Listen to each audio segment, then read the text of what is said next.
Nah, lalu kalau emiten farmasi sih yang masih boleh kalau saya lihat itu ada Kalbe Farma, itu boleh kalau mau cicil masuk nggak apa-apa. Dibandingkan Kimia Farma, Indofarma, Kalbe Farma lebih baik kinerja keuangannya karena mereka punya utang yang kecil. Tadi kan udah disinggung kalau di situasi resesi perusahaan yang punya utang kecil itulah yang bisa bertahan gitu.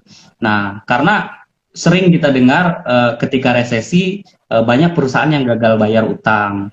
Nah, bahaya nih kalau perusahaan yang eh, punya hutang gede, contohnya farmasi, Kimia Farma, Indofarma, ketika situasi sulit seperti ini, mereka bisa-bisa juga kesulitan untuk membayar utang yang gede. Tapi kalau Kalbe Farma, utangnya cukup kecil, debt equity ratio cuma 24%. Kemudian laba bersihnya juga gede nih. Salesnya 7 triliun, net profit marginnya 834 miliar. Dibandingkan Kimia Farma, pasti Kalbe Farma lebih menarik. Jadi kalau memang situasi COVID membludak, ini kan COVID varian baru lagi nih, Mbak Rena. Nah, mungkin emiten farmasi yang boleh dilirik Kalbe Farma. Walaupun di luar itu harga sahamnya cukup cenderung sideways gitu kan. Nah, mungkin itu yang bisa dilihat kalau situasi pandemi seperti ini, Mbak Rena. Baik, baik. Untuk saham farmasi, eh, karena memang bahan bakunya dari luar juga ya, karena memang Iya, kebanyakan. Cuma ada juga nih yang kayak Sido muncul ya, yang masih ya, bertahan, sudah itu. karena Iya, ya, bahan itu bakunya boleh. dari dalam Nah, negeri. Oke, sudah kita lanjut muncul. ke kebanyakan pertanyaannya hampir sama. Eh, Mana tadi? Mengenai saham, bentar cari dulu. Oke nih, Kak Darang dan 89. Apakah udah bagus beli emiten semen atau emiten yang berhubungan dengan konstruksi menjelang dimulai proyek IKN? Kalau Ya, saya tunggu G20 dulu ya, bulan Desember, bulan November ya G20. iya, Nah iya. menurut Mas Yopa gimana? Emiten infrastruktur berarti ya. Nah, sebenarnya kalau kita lihat emiten infrastruktur itu, bentar saya lihat, sudah rata-rata udah murah banget nih. Iya, Nah, gini, jadi dari dalam cuman, 3 tahun terakhir udah ini ya, udah uh, uh, menyentuh cuman gap gini 3 Mbak Rena, tahunan. Ya, sekarang tadi saya baca di berita kontan gini, harga properti kemungkinan bakalan naik. Kenapa? Harga bahan bakunya sudah rata-rata udah naik. Contoh ya, tadi ada semen, katakanlah semen Gresik, semen Batu Raja. Nah, basicnya dulu kita bicara. Kalau semen itu sekarang harga semen sendiri udah naik. Kenapa? ya, Karena untuk produksi semen itu butuh batu bara. Batu bara harganya udah naik. Lalu untuk membangun rumah itu butuh besi, baja. Nah, itu juga udah naik tuh harga rata-ratanya. Jadi biaya produksi satu unit rumah sekarang itu udah sangat mahal, udah sangat tinggi. Artinya rata-rata emiten konstruksi infrastruktur itu membutuhkan pinjaman bank. Nah, takutnya sekarang properti pun sebenarnya belum pulih. Nah, properti pun belum pulih. Tapi ada beberapa saham sektor properti yang boleh untuk dibeli. Contohnya ada Delta Mas kalau perusahaannya milik Sinarmas, ada Modern Land, ada Lipo Cikarang kalau untuk LPCK, untuk yang grup-grup Lipo. Nah, itu emiten properti yang boleh dilirik. Untuk emiten infrastruktur sendiri pastinya sedikit banyak pasti berdampak lah kepada pembangunan IKN. Tapi dengan situasi saat ini, pastinya untuk IKN sendiri nggak langsung berdampak signifikan kepada emitennya sendiri karena pembangunannya juga butuh dana gede. Sekarang kan pemerintah lagi fokus kepada subsidi-subsidi gitu kan, belum bicara tentang gimana bangun ibu kota baru. Nah, perlu teman-teman ketahui Sri Lanka itu terjadi gagal bayar utang karena mereka melakukan pinjaman untuk membangun infrastruktur yang gede. Nah, ya. akibatnya apa? Infrastruktur tersebut tidak langsung berdampak pada ekonomi. Akibatnya mereka gagal bayar utang dengan China gitu. Nah, inflasi mereka sampai 40%. Nah, saya rasa pemerintah bakalan lebih berhemat nih, tidak seagresif sebelumnya kalau melihat untuk membangun IKN. Ya, betul tadi kita tunggu G20 dulu lah. Kalaupun mau bicara saham-saham pilihan untuk sektor infrastruktur, eh, ya di sini ada kita tinggal cari perusahaan yang jumlah utangnya masih sedikit. Nah, balik lagi perusahaan dengan utang yang gede itu bahaya di situasi sekarang. Contoh yang bagus kalau hutangnya masih terjaga tuh ada eh, sahamnya juga masih murah itu ada PTPP, kemudian Hmm. ada Wijaya Karya. Nah, itu masih masih lebih baik dibandingkan emiten yang lain sejenis. Kemudian kalau properti ada Delta Mas, tadi ada Lipo Cikarang. Nah, gitu. Kalau untuk semen sendiri teknikal ya, untuk teknikalnya aja lah Mbak Rena, untuk trading nggak masalah lah. Tapi kalau untuk momentum masuk belum lah gitu, untuk jangka panjang. Iya, ya, benar sekali Mas Yopa ya. Kalau kita lihat emiten konstruksi, properti memang kalau secara fundamentalnya sekarang masih hutangnya masih sangat banyak ya. Jadi teman-teman fundamental tetap diperhatikan ya. Jadi kalau misalnya bukan karena satu sentimen aja kayak oh ada pembangunan proyek A gitu ya, pembangunan proyek B, berita A, berita B itu kalau kita lihat dari fundamentalnya belum layak masuk ya tunggu dulu gitu ya. Ya, Oke, betul. eh, kita cari lagi berapa pertanyaan lagi nih? Kira-kira 4 pertanyaan lagi masih bisa. Iya, nggak apa-apa.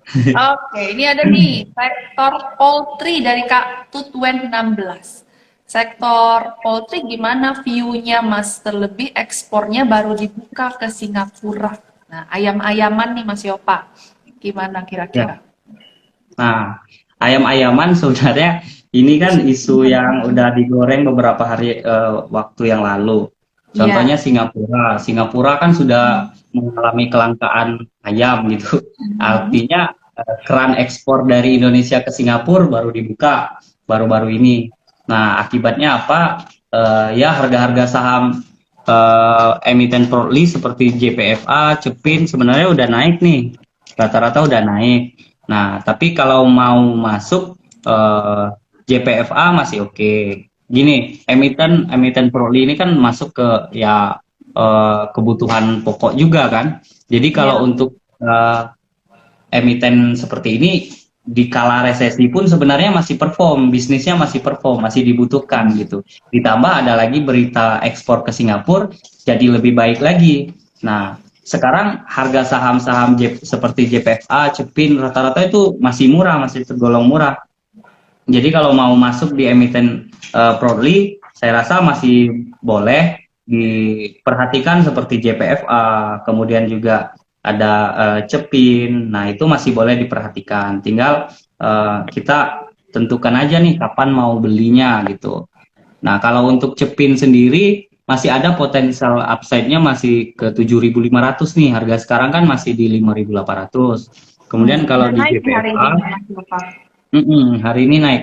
Nah, paling yang masih belum naik signifikan ada JPFA nih. Boleh nih kalau mau masuk di JPFA gitu. Kita lihat stock loss-nya sudah mulai golden cross juga gitu. Nah, harga saham sudah murah nih, udah murah.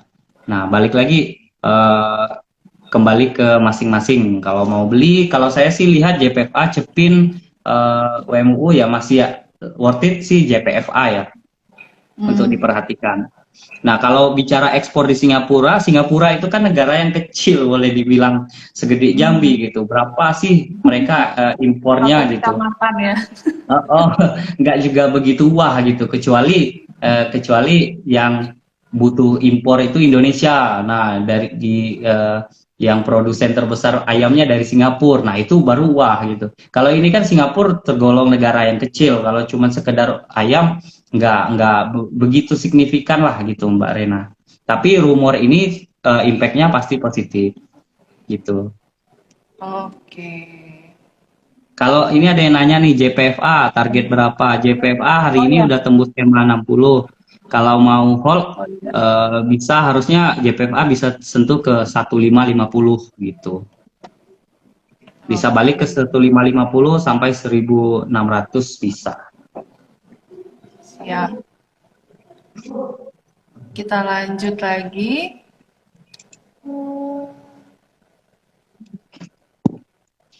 Nah, kita pilih nih pertanyaannya yang belum pernah ditanyakan ya, karena pertanyaannya mirip-mirip semua nih. Iya, mirip-mirip. Nah, ini Mas Yopa.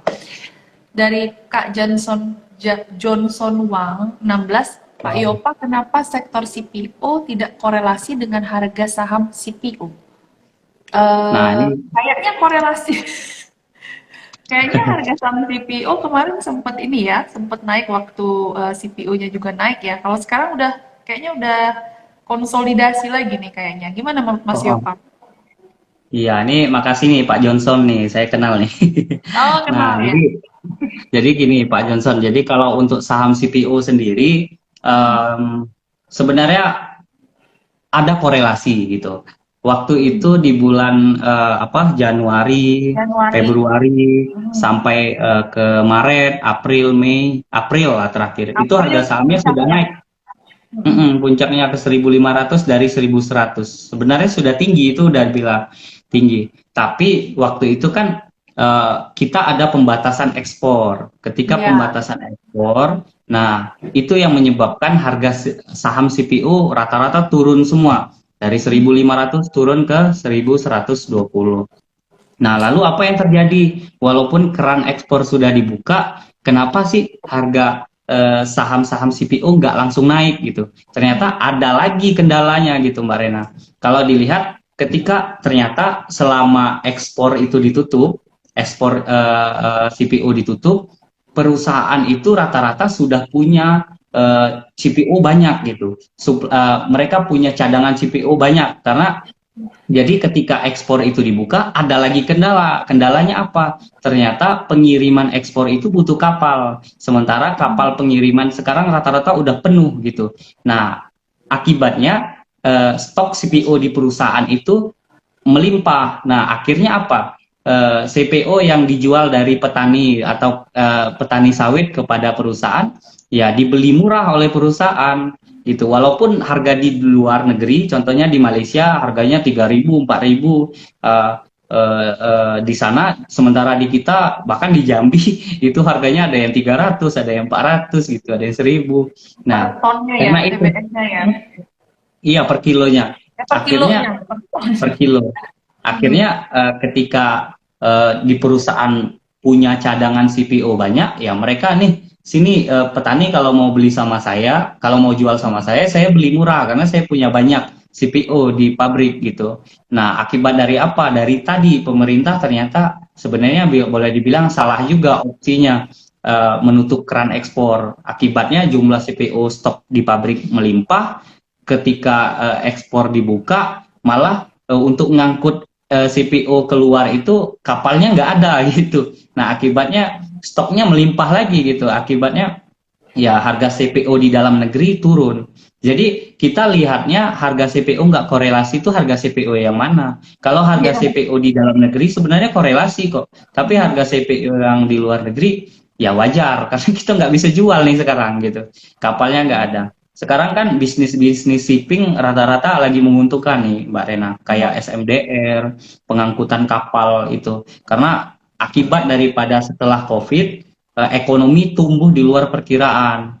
Nah, itulah yang menyebabkan kebutuhan akal perkapalan untuk ekspor itu membludak. Akibatnya ya ekspor CPO terganggu dari nggak adanya kapal yang ingin mengirimkan keluar gitu. Sebenarnya banyak banyak kasus di situ gitu. Sebenarnya pemerintah dulu baiknya nggak usahlah stop ekspor, harusnya dinaikin aja tuh pajak pajak untuk perusahaan CPO tuh. Jadi pajak itulah untuk mensubsidi minyak goreng. Nah, akibatnya apa? Sekarang minyak goreng masih mahal, Masih CPO mahal. turun gitu. Iya. Jadi nggak korelasi gitu. Sebenarnya korelasi tuh dengan harga sawit di dalam negeri. Itu Mbak Rena. Ya, jadi kalau harga saham sebenarnya sudah duluan ya Mas ya Pak ya, karena Ya investor udah juga naik. sangat realistis ya Bapak Mm-mm. Ibu. Jadi memang sebetulnya kalau kita lihat secara fundamental, apalagi yang isu-isu yang berkembang, sebenarnya korelasinya sangat terlihat jelas gitu ya. Karena udah Iya. duluan. Cuma mungkin kayak kok ini duluan naiknya ada apa? Kok sekarang harga CPO sudah turun kok ini masih seperti ini? Karena dia udah duluan gitu ya. Udah duluan Iya. berpengaruh. Nah, kayak sekarang nih seperti yang Mas Yopa bilang saham-saham perkapalan udah naik dari 2-3 hari yang lalu gitu ya. Bisa teman-teman cek juga. Oke,